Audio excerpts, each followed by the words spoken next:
This section is going to be about Rolle's theorem and also what's referred to as mean value theorem.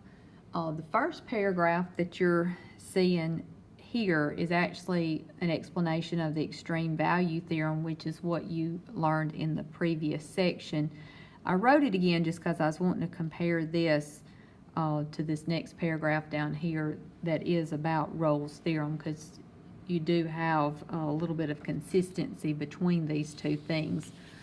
So with your extreme value theorem from section 3.1, it states that a continuous function on a closed interval from A to B must have both a minimum and a maximum on the interval, and these can occur at the endpoint. So if you remember from 3.1, we found those critical numbers, and then we evaluated the function at the critical numbers, but we also evaluated the function at the endpoints because our max or our min could occur anywhere within the interval, or it could occur at the endpoints. So that's what your extreme value theorem was dealing with in the previous section. Now, Rolle's theorem, as it states, gives conditions that guarantee the existence of an extreme value, meaning a max or a min, in the interior of the closed interval.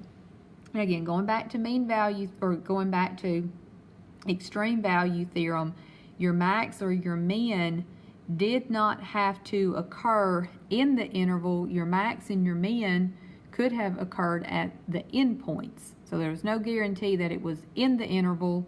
You just knew that there would be one. Rolle's theorem is going to give you conditions in which you are guaranteed that it occurs within the interval and not at the endpoints.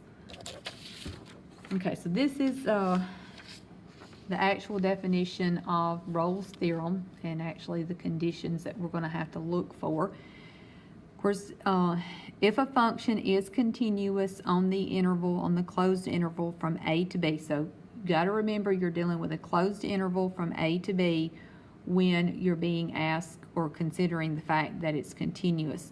But it only has to be differentiable on the open interval from A to B. So that just means, of course, A and B here are included. So those are going to be included when you're talking about it being continuous. Whereas when you're talking about it being differentiable, you don't worry about the endpoints when you're talking about the differentiability. Now, your function's value at the endpoints, the A and B are the numbers that are being used here as the ends of the interval, but your function's value at those two numbers would also need to be equal. So if it's continuous on the closed interval, differentiable on the open interval, and f of A is equal to f of B, then there must be at least one x value between A and B at which the graph has a horizontal tangent line.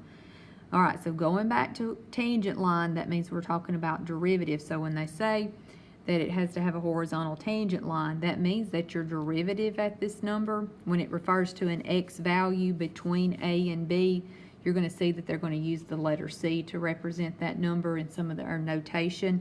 But your derivative would have to be equal to 0. Of course, this derivative means slope. So if you're saying that your slope is 0, then that means that your tangent line would have to be horizontal, because all horizontal lines have a slope of 0.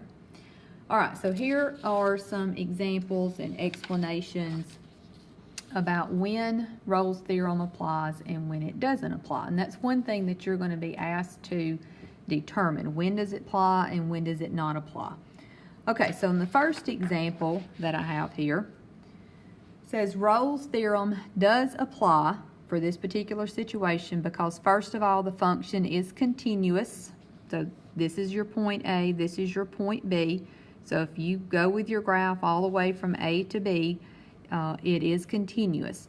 It is differentiable on the open interval. So if you're talking about all your values that are between A and B, all of those values, you would have something that's differentiable. If you remember back when we first started derivatives, we talked about some situations in which your derivative would not exist.